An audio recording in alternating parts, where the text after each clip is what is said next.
খুব অত্যাচার হচ্ছে।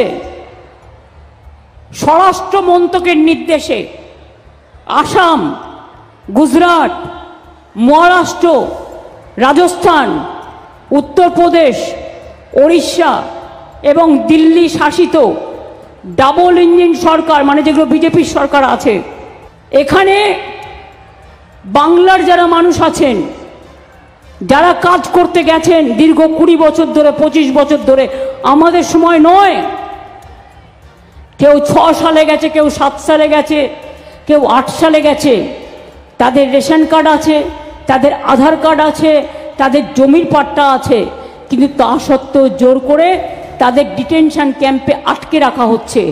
মাননীয়া, আর কত বলবেন এ ধরনের কথা?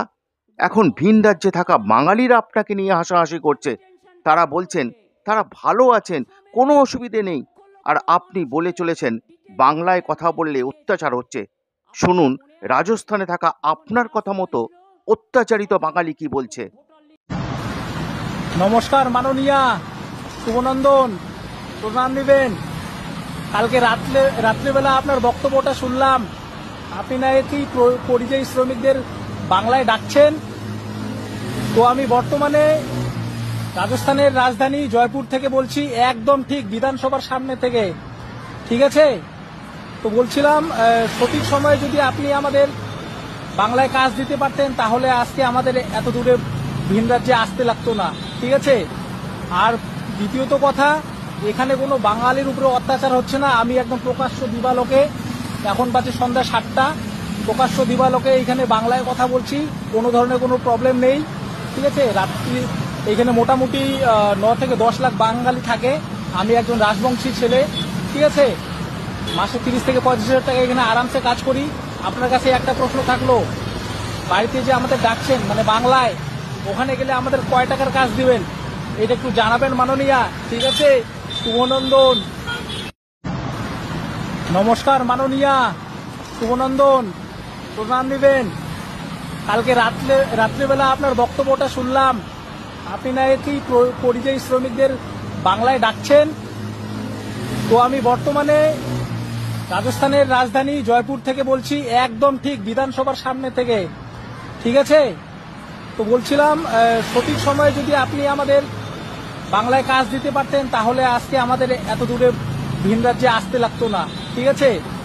আর দ্বিতীয়ত কথা, এখানে কোনো বাঙালির উপরে অত্যাচার হচ্ছে না। আমি একদম প্রকাশ্য দিবালোকে, এখন বাজে সন্ধ্যা 7টা, প্রকাশ্য দিবালোকে এখানে বাংলায় কথা বলছি, কোনো ধরনের কোনো প্রবলেম নেই, ঠিক আছে? রাত্রি এখানে মোটামুটি 9 থেকে 10 লাখ বাঙালি থাকে।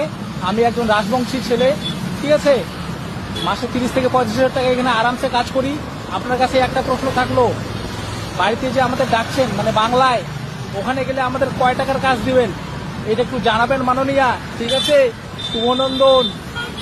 শুনতে পেলেন মাননীয়া, জয়পুরের বাসিন্দা রাজবংশী যুবক আপনাকে শুভনন্দন জানিয়ে কি বললেন? বললেন বাংলায় কাজ নেই তাই এসেছেন, এখানে তারা ভালো আছেন। তারপরেও আপনি বলে চলেছেন ভিন রাজ্যে অত্যাচার হচ্ছে। বাঙালির অস্মিতাকে নিয়ে আর কত রাজনীতি করবেন, আর কত খেলবেন? খেলা বন্ধ করুন, এতে বাঙালি শেষ হয়ে যাচ্ছে। এমনিই তো বাংলা শেষ, আর নয়, এবার থামুন। আমি বলছি পরিযায়ী শ্রমিক যারা আছেন তাদের পরিবারদের বলছি, ওদের বলুন চলে আসতে।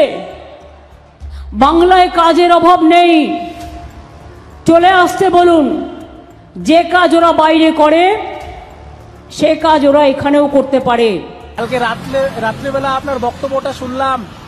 আপনি নাকি পরিযায়ী শ্রমিকদের বাংলায় ডাকছেন। তো আমি বর্তমানে রাজস্থানের রাজধানী জয়পুর থেকে বলছি, একদম ঠিক বিধানসভার সামনে থেকে, ঠিক আছে? তো বলছিলাম সঠিক সময়ে যদি আপনি আমাদের বাংলায় কাজ দিতে পারতেন তাহলে আজকে আমাদের এত দূরে ভিন রাজ্যে আসতে লাগতো না। মাসে 30 থেকে 35 হাজার টাকা এখানে আরামসে কাজ করি। আপনার কাছে একটা প্রশ্ন থাকলো, বাড়িতে যে আমাদের ডাকছেন মানে বাংলায়, ওখানে গেলে আমাদের কয় টাকার কাজ দিবেন এটা একটু জানাবেন মাননীয়া, ঠিক আছে? শুভনন্দন।